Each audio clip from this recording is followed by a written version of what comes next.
way back when that was purely symbolic. And this is another one that is going to have some meaning later on, and so that's what Rose is here for. Rose Hathaway, Rhonda said happily, setting the yogurt aside. What a nice surprise. Shouldn't you have seen me coming? I asked dryly. Her lips twitched with amusement. It's not my power. Sorry to interrupt your dinner, Ambrose told her. But Rose isn't easy to catch a hold of. I imagine not, she said. I'm impressed you got her to come at all. What can I do for you today, Rose? I shrugged and sank down beside Ambrose. I don't know. I'm only here because he talked me into it. She didn't think your last reading was very good, he said. Hey, I shot him a glare. That's not exactly what I said. Last time, Lissa and Dimitri had been with me. Rhonda's tarot cards had shown Lissa crowned with power and light, no surprise. Rhonda had said Dimitri would lose what he valued most, and he had. And me? Rhonda had bluntly told me that I'd kill the undead. I scoffed at that. Knowing I had a lifetime of Strigoi killing ahead of me. Now I wondered if there'd been something to it. Maybe another reading would help the other one make more sense, she offered. My mind was putting together another fraud psychic joke, which was why it was so astonishing when my mouth said, that's the problem. The other one did make sense.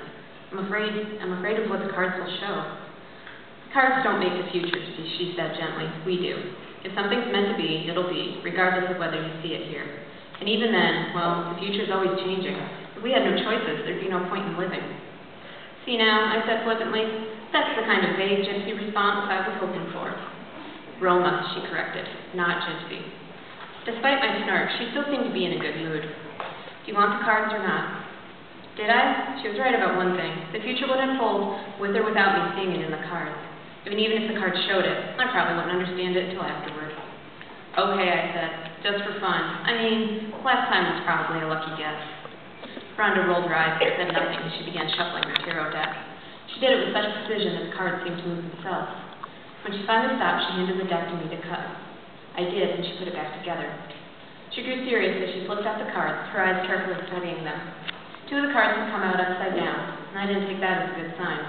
Last time I'd learned that it made seemingly happy cards, well, not so happy. The first one was the Two of Cups, showing a man and a woman together in a grassy, flower-filled field, while the sun shone above them. Naturally, this card was upside down. Cups are tied to emotions, Rhonda explained. The Two of Cups shows a union, a perfect love and blossoming of joyous emotions. But since it's inverted, you know what, I interrupted. I think I'm getting the hang of this. You can skip that one. I have a good idea what it means. Might as well have had my love life all over it, the cup empty and full of heartache. I didn't really want to hear Rhonda analyze what was already tearing me up. So she went on to the next one, the Queen of Swords, also upside down. Cards like this refer to specific people, Rhonda told me. The Queen of Swords was very imperious, with auburn hair and silver robes. The Queen of Swords is clever. She thrives on knowledge, can outwit her enemies, and is ambitious. I sighed. But upside down, said Rhonda, all of those traits get twisted. She's still smart, still trying to get her way. She's doing it through insincere ways. There's a lot of hostility and deception here. I'd say you have an enemy. Yeah, I said, eyeing the crown.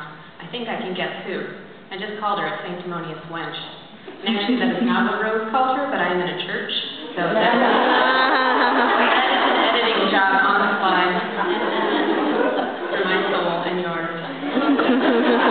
Rhonda didn't comment and moved on to the next one. It was facing the right way, but I kind of wished it wasn't. It had a whole bunch of swords stuck in the ground and a woman tied and blindfolded to one, the Eight of Swords. Oh, come on, I exclaimed. What is it with me and swords? You gave me one that's depressing last time. It had shown a woman weeping in front of a wall of swords. That was the Nine of Swords, Rhonda agreed. It could always be worse. I have a hard time believing that, I said. She picked up the rest of the deck and scanned through it, finally pulling out one card, the Ten of Swords. You could have drawn this, she said. You showed a dead guy lying on the ground with a bunch of swords driven through him. Point taken, I said. So what's the 9 mean?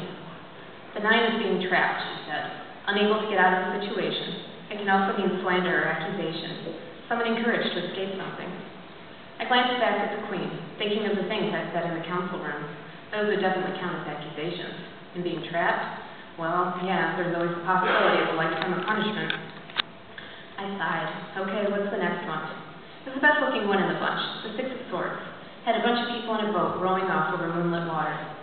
A journey, she said. I was just on a journey, I told her. A few of them. I eyed her suspiciously. Oh man, this isn't like some kind of spiritual journey, is it?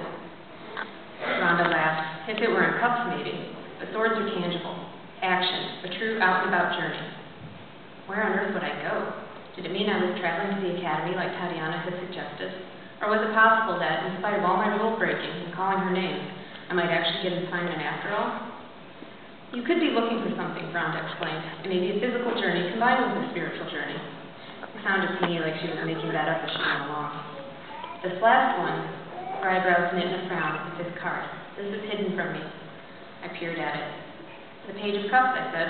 Seems pretty obvious. It's a page with cups. She sighed. Usually I have a clear vision. The cards speak to me and how they connect. This one's not clear. The only thing that's not clear, I said, is whether it's a girl or a boy. The person on the card looked young, but had hair and an androgynous face that made the gender impossible to determine. The blue tights and tunic didn't help, but the sunny field in the background seemed promising. It can be a boy or a girl, Rhonda said. It's the lowest in rank of the cards that represent people in each suit. King, queen, knight, and then page. Whoever the page is someone trustworthy and creative, optimistic. Could mean someone who goes on the journey with you, or maybe the reason for your journey. Whatever optimism or truth I had in the cards pretty much disappeared with that. Given that she'd said just about 100 things it could be, I didn't really consider it authoritative. Usually she noticed my skepticism, but her attention was still on the card as she frowned. I just can't tell, she said. There's a cloud around it. Why? It doesn't make sense. Something about her confusion sent a chill down my spine. I always told myself this was all fake. But if she was making it up, well, why wouldn't she have made up something about the Page of Cups? She wasn't putting on a very convincing act, if this last card was making her question herself. The thought that maybe there was some mystical force out there blocking her sobered up my sense of gratitude. With a sigh, she looked up at last. Sorry, that's all I can tell you. Did the rest help? I scanned the cards. Heartache, an enemy, accusations, entrapment, travel. Some of it tells me things I already know, I said. The rest leaves me with more questions. She smiled knowingly. That's how it usually is. Right, spirit-bound,